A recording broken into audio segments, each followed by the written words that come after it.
Lundi de Pentecôte, lundi de la descente de l'Esprit Saint sur les apôtres et sur la Vierge Marie. Mesdames, Messieurs, bonsoir. La ministre en charge du développement à la base était encore sur les routes le week-end dernier. Depuis le lancement de l'APSEF, le premier produit du FNFI, Madame Victoire Tonoga-Dogbe ne s'accorde aucun répit pour s'assurer que l'information sur la mise en œuvre du projet parvient effectivement aux destinataires et que les acteurs impliqués jouent leur rôle comme il se doit. Elle a entrepris une vaste tournée qu'il a déjà conduite dans plusieurs localités de l'intérieur du pays. Samedi et dimanche dernier, donc, ce sont les populations de la région des Plateaux qui ont reçu sa visite. Voyons des étapes des préfectures d'Anié et de l'Est-Mono avec Yves Adevivi. Parce qu'avant, là, on achetait, on ne paye pas, on achetait le crédit. Mais pour le moment, quand nous avons eu l'argent, là, ça nous va un peu, on n'achète pas encore à crédit. On a déjà commencé par la rembourser, on rembourse 300 francs par jour. Et nous sommes contents. Elles sont des revendeuses de gombo dans la ville d'Anié, heureuses de recevoir la visite de Madame le ministre du Développement à la base, de l'Artisanat, de la Jeunesse et de l'Emploi des Jeunes, Victoire Tonoga-Dogbe, une visite qui s'inscrit dans le cadre de sa tournée pour constater l'effectivité du démarrage de l'APSEF, premier produit du Fonds national de la finance inclusive, FNFI. La mobilisation était au rendez-vous comme à Blita, Notien et à Tong, première étape de cette tournée. Successivement, les préfets d'Anié et de l'Est-Mono, Agoro et Zula Balabawi et Koudolga Mbadia ont, au nom des populations, exprimé leur reconnaissance au chef de l'État pour l'initiative du FNFI et de l'APSEF. L'APSEF, qui n'est plus un produit de Louis-Di pour ces populations, mais une réalité grâce à la sensibilisation et aux formations dirigées par des prestataires de services financiers partenaires de l'APSEF. À travers des déclarations et sketchs, les populations ont démontré leur maîtrise des objectifs et exigences de l'APSEF, un constat encourageant selon Victoire Tonoga-Dogbe. Nous avons assisté à un déblocage. Il y a eu pas mal de séances de sensibilisation sur comment, qui est bénéficiaire, comment faire, quelles sont les conditions. Il faut être dans des groupes solidaires et il faut choisir, il faut savoir se choisir pour ne pas être amené à payer la dette de l'autre. On nous a montré tout ça à travers des sketchs. Mais le dernier sketch a montré réellement un déblocage, c'était effectif. Donc c'est des groupements qui sont déjà constitués et qui sont accompagnés, suivis par le ministère de toute façon, le ministère du Développement à la base. Aujourd'hui, nous avons près de 100 000 personnes qui sont dans des groupements qui ont eu à bénéficier de formation.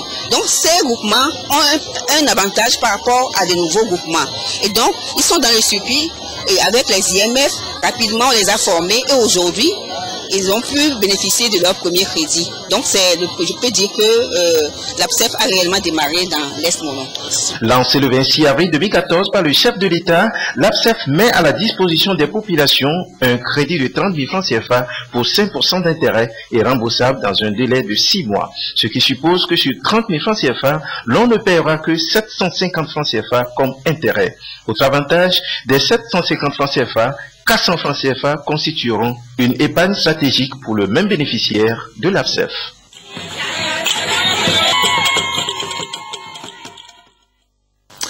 Les agents techniques chargés de la surveillance épidémiologique de la région des Savanes s'arment contre les épizooties de charbon bactérien qui sévissent dans le secteur. Une formation vient d'être initiée à leur intention à Dapaon afin de leur permettre d'acquérir les connaissances nécessaires pour organiser la riposte contre ce fléau. Reportage Désiré Aloye. Le Togo, depuis quelques années, est confronté à des épizooties de charbon bactéridien. Le gouvernement togolais, en collaboration avec l'UMOA, conjugue des efforts pour protéger les populations et réduire les foyers de ces épizooties. La rencontre de Dapaon est donc un cadre de mobilisation des différents acteurs, à savoir les agents de surveillance épidémiologique des maladies animales, d'inspection des viandes dans les abattoirs et forestiers chargés du contrôle de la faune sauvage qui, ensemble pour être efficaces sur le terrain de lutte, doivent mieux connaître l'étendue de la maladie et son impact sur la santé animale et humaine. Nous sommes dans la région des Savanes pour d'abord renforcer, former nos agents sur la thématique, définir ensemble une meilleure stratégie de mener la campagne de vaccination cette année et les 4 années suivantes et avoir une vision projetée sur la pérennité des actions. Et l'objectif serait que nos agents soient capables de pouvoir faire un bon diagnostic concernant la maladie, savoir comment détecter ce mal lors des inspections de viande à l'abattoir et comment essayer de sensibiliser la population cible à pouvoir adopter des comportements meilleurs face à ce fléau. C'est un enjeu urgent pour améliorer de façon durable la couverture vaccinale des espèces sensibles en général, des mammifères ou animaux à sang chaud et contribuer à réduire le comportement à risque chez les populations. Au-delà de Dapang, dans l'extrême nord, 5 à ces dernières villes du Togo avant le Burkina Faso a vu ses fils et filles affluer le week-end dernier pour mener des réflexions sur le développement socio-économique de leur région et la contribution que chacun pourra y apporter. Ils étaient 1700 à avoir répondu à l'appel des organisateurs et parmi les invités de marque, le colonel Yap Damaham, parrain des jeunes de Saint-Cassé. Nous retrouvons Désiré Aloye.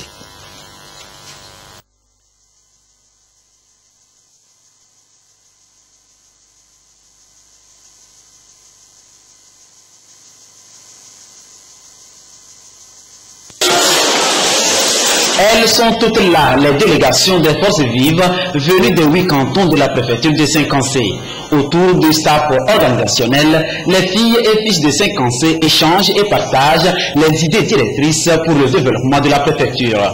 Une préoccupation pour répondre à la SCAP, stratégie de croissance accélérée et de promotion de l'emploi. La question est alors posée. Où se situe la jeunesse de Saint-Cancé par rapport à la dynamique du développement? La jeunesse de Saint-Cancé a compris que personne ne viendra de l'extérieur pour construire à notre place notre préfecture. Et c'est pour cela que nous nous sommes dit qu'il fallait d'abord compter sur nous, sur les bras valides de la préfecture. Et à partir de là, chacun en ce qui concerne son domaine de compétences essaiera d'apporter sa contribution, n'est-ce pas, pour l'émergence de notre jeune préfecture. Cette rencontre, vraiment, c'est le début d'une solution à nos problèmes. Ils sont là depuis et je pense qu'avec ça va bien marcher. Au nom du chef de l'État, Paul Esozimna Nyazimbe, le parrain des jeunes de Saint-Cancé, le ministre Yak Damhan, en charge de la sécurité et de la protection civile, a vivement convié les 1700 délégués réunis et à travers eux, toute la population de Saint-Cancé à s'approprier la vision du développement général, un développement qui sans la sécurité n'aboutira à rien. Saint-Cancé est un pôle attractif et un carrefour stratégique et commercial au regard de sa position géographique. Il est regorge de beaucoup d'atouts et d'opportunités pour un développement harmonieux.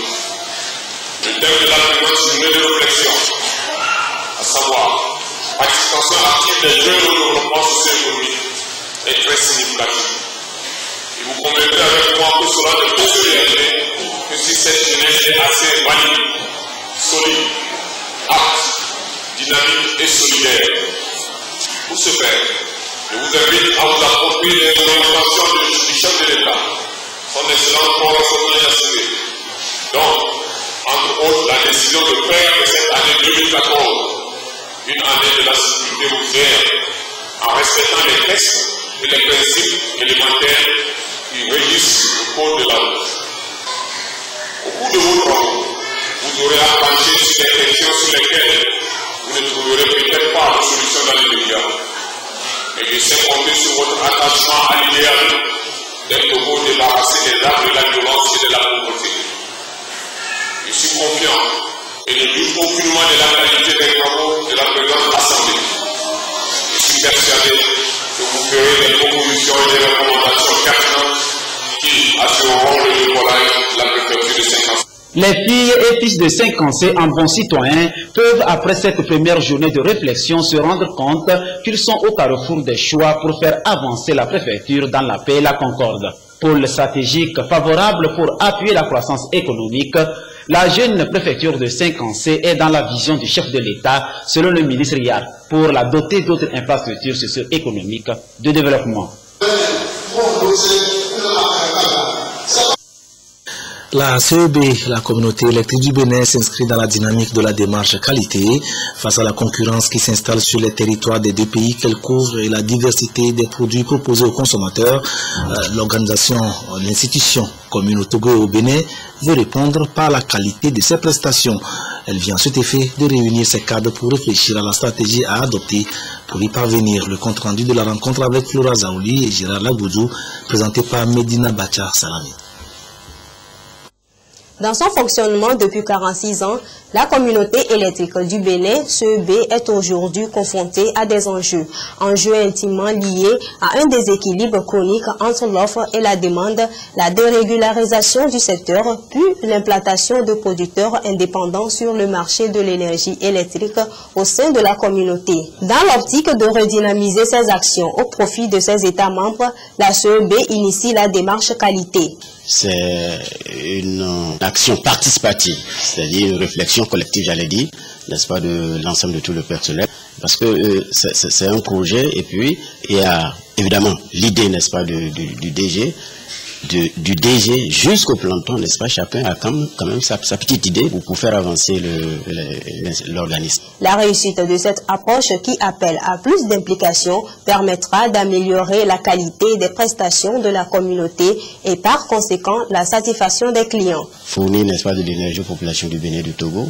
c'est une mission dévolue à la CEB par les deux États. Donc je crois que si remplir, n'est-ce pas, correctement cette mission, je crois que les grands bénéficiaires, quand même, il y a d'abord l'État qui sera satisfait, qui seront évidemment satisfaits les deux États, il y a la population, et puis évidemment, il y a le personnel même qui sera aussi fier que la population est contente et que les États sont contents de... La communauté électrique du Bénin a été créée en 1968 en vue d'une coopération énergétique au service du développement du Togo et du Bénin. Actualité à l'étranger, les Centrafricains ne semblent pas encore disposés à se séparer de leurs armes à feu de sitôt. Une opération de désarmement volontaire initiée par les autorités dans les quartiers de Bangui est en train de se solder par un échec. La collecte des 2 premiers jours a été maigre. Seuls quelques vieux fusils d'assaut, certainement défectueux, et quelques grenades ont été ramenés par leurs propriétaires qui semblaient pressés de s'en débarrasser. Peu d'affluence dimanche pour l'opération de désarmement lancée par les autorités dans différents quartiers de Bangui. Un désarmement volontaire et non rémunéré, un appel lancé au civisme des citoyens. Ceux qui sont venus volontairement, sans rien demander, déposer leurs grenades et les munitions qui sont là, sont vraiment des gens engagés dans la paix et il faut les encourager. Quelques centaines de balles, des armes hors d'âge et d'usage. Au PK5, le quartier musulman, une soixantaine de grenades, des fusils, des machettes et des arcs ont été récupérés. Dans les quartiers chrétiens s'ajoutent des roquettes, quelques obus et des munitions. Au bout de la journée, la récolte est maigre. Il n'y a pas vraiment d'engouement. Les gens ne viennent pas vraiment avec les armes qu'on entend crépiter dans Bangui. Il y a que des grenades, quelques grenades, des BRI, des munitions. Donc c'est pour dire que très franchement, c'est un peu difficile. Malgré cette campagne gouvernementale et la présence des militaires de l'Union africaine, la population et les milices refusent de désarmer. Place de la réconciliation, la colombe de la paix n'est pas prête à s'envoler. Consternation et inquiétude au sein de la classe politique gabonaise. L'un des opposants les plus virulents au régime du président Ali Bongo Ondimba vient d'être agressé au couteau à Libreville. Albert Ondo Ossa rentrait de la messe lorsqu'il a été poignardé par des hommes en voiture qui avaient percuté son véhicule pour le pousser à en descendre. Il a été conduit dans une clinique où il suit des soins. De nombreux sites web gabonais ont publié ce lundi sa photo. Le professeur Albert Ondo Ossa est hors de danger. C'est dans cette clinique privée de Libreville que l'opposant au régime d'Ali Bongo Ondimba a été opéré avec succès. Il a été conduit dimanche dans cette formation sanitaire après avoir été agressé. D'après les autorités gabonaises, le professeur Ondo Ossa revenait de l'église quand son véhicule a été percuté par une voiture. Le professeur Ondo Ossa serait descendu de son véhicule pour demander des explications au chauffeur de la Toyota Corolla. Pendant ce temps, un des occupants du véhicule est sorti brusquement avec un couteau et a poignardé à 2 reprises. Tentative d'assassinat politique ou simple acte de délinquance, le ministre gabonais de l'Intérieur annonce l'ouverture d'une enquête par le procureur de Libreville. En attendant des résultats, une frange de l'opposition gabonaise se dit inquiète.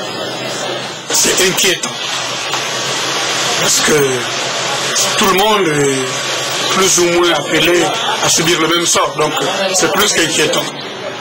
Professeur d'économie à l'université Omar Bongo de Libreville, Albert Ondosa est connu pour ses critiques virulentes contre le régime au pouvoir au Gabon. Il a été candidat à la dernière élection présidentielle. L'olivier, symbole de la paix depuis l'Antiquité grecque, est devenu aujourd'hui le symbole du rapprochement spirituel entre Israéliens et Palestiniens grâce à une initiative inédite du pape François. Lors de sa tournée au Proche-Orient en mai dernier, le souverain pontife avait convié les dirigeants israéliens et palestiniens à une rencontre de prière au Vatican. L'événement s'est produit ce lundi saint autour d'un olivier que les trois personnalités auxquelles s'est joint un leader juif orthodoxe ont planté dans l'enceinte du Vatican. Le pape François a tenu parole et réussi l'initiative lancée lors de son déplacement à Jérusalem fin mai. Face à l'impasse du processus de paix au Proche-Orient et l'impuissance des hommes à lui trouver une issue, il a accueilli Shimon Peres, 90 ans, président honorifique d'Israël, et Mahmoud Abbas, 79 ans, président de l'autorité palestinienne, au Vatican pour une invocation pour la paix. Reçus en toute simplicité à la résidence Sainte-Marthe, les deux hommes se sont donné l'accolade, puis une fois rejoints par le patriarche orthodoxe de Constantinople, Bartholomé, ils se sont rendus sur les lieux de la rencontre, dans des jardins loin de signes religieux qui auraient plutôt compliqué la démarche. Pour le chef de l'Église catholique, il ne s'agissait ni d'une prière interreligieuse, ni d'une médiation qui serait une folie. Pour faire la paix, il faut du courage. Bien plus que pour faire la guerre. Un message que les deux responsables israéliens et palestiniens n'ont pas hésité à reprendre. J'ai fait l'expérience de la guerre et j'ai goûté à la paix. Je n'oublierai jamais les familles endeuillées, parents et enfants, qui ont payé le prix de la guerre. Et de ma vie, je n'arrêterai d'agir pour la paix.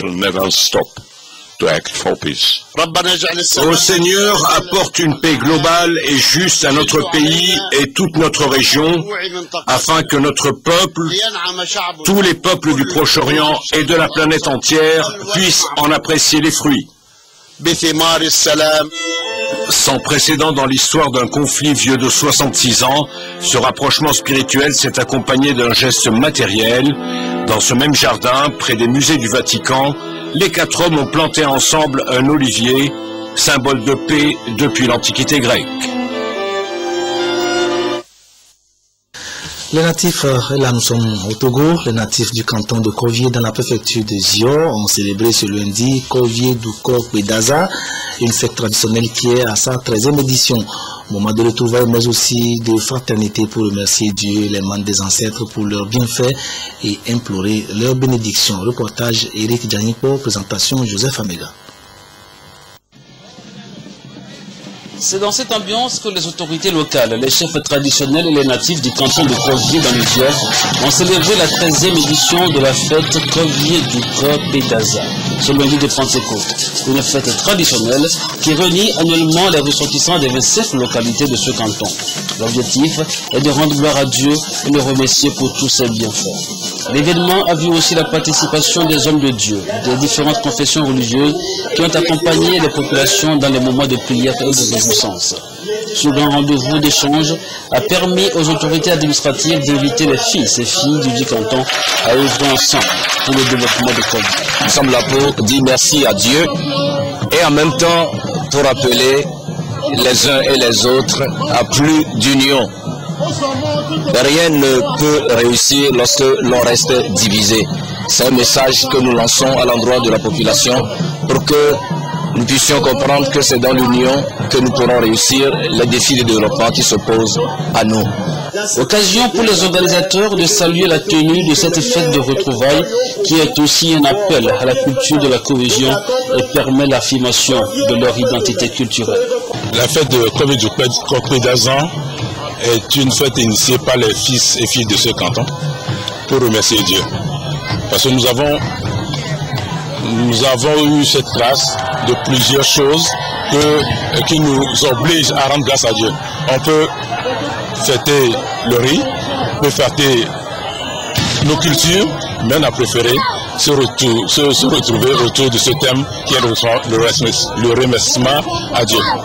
Les cadres du canton de Combié ont appelé la population à cultiver l'esprit de cohésion, de paix, d'amour, de tolérance, afin de contribuer à l'essor socio-économique de la communauté. Musique, le premier album de la chorale Bedorome Khadira est désormais disponible sur le marché. Cet opus que les membres du groupe dédient au Seigneur pour sa présence dans leur vie a été présenté au public hier à l'église évangélique presbytérienne du Togo, paroisse de Nikonakwe, au cours d'un concert qui a ravi les amateurs de ce genre musical. Reportage Sonia Aminiko, Désiré Dabovi, présentation Isidore Koubati.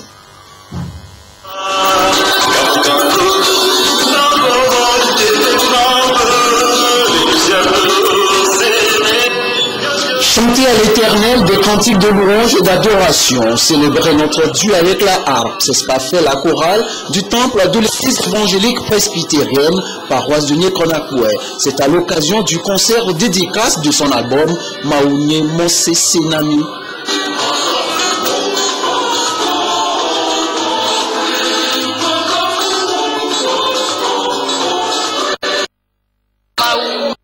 Senami, pour rendre gloire à Dieu pour ce parcours semé d'embûches et d'obstacles, mais sous la main puissante de Dieu, nous sommes arrivés à bon port. Nikonakwe Bedorome Khadira est une chorale de temple, donc traditionnellement consacrée au service cultuel en assistance avec le clergé. Sur scène, plusieurs chorales invités se sont succédés et ont tenu en haleine les spectateurs avec des chants de louange et d'adoration couplés d'une chorégraphie bien orchestrée durant près de 90 minutes. Je suis vraiment ébloui parce que c'est vraiment belle. En moi, elles sont toutes jeunes, même les hommes aussi, ils sont tous jeunes. Je suis vraiment ébloui, c'est vraiment très belle. Nous sommes en train d'apprécier et nous dansons et nous louons Dieu à travers les chants de la chorale Nikonakwe Khadira. Composé de 12 titres, Maounye Mose Senami est le premier album de la chorale. Novio Micho, Mugabe, Fofonye Megadjebe sont quelques morceaux de cet opus qui véhiculent la foi, l'amour et la persévérance.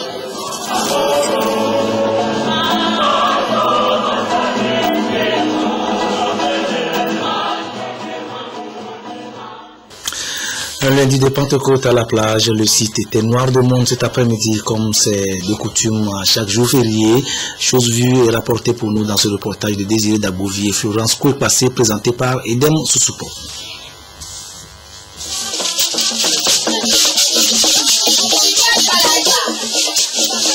Ici à la plage, l'ambiance est celle des grands jours. Après les messes et cultes pour célébrer la descente de l'Esprit Saint sur les apôtres, les fidèles chrétiens se sont retrouvés ce lundi de Pentecôte pour continuer la fête, rigoler et partager des plats.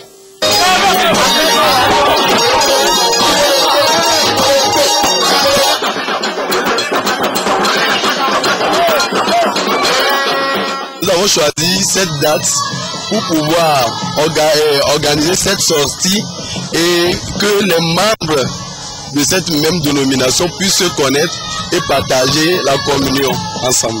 Lundi de Pentecôte, nous nous retrouvons en famille comme ça pour une réjouissance populaire dans la fraternité, la convivialité pour un repas communautaire. La fête de Pentecôte, célébrée hier, continue jusqu'à aujourd'hui. Il n'y a pas que des chrétiens. Certaines personnes y ont fait un tour grâce à ce jour férié pour se distraire.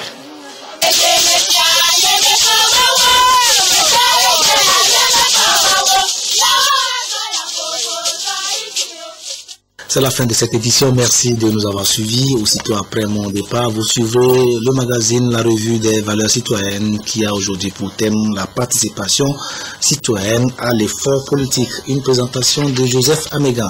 Merci. Voici le rappel des titres.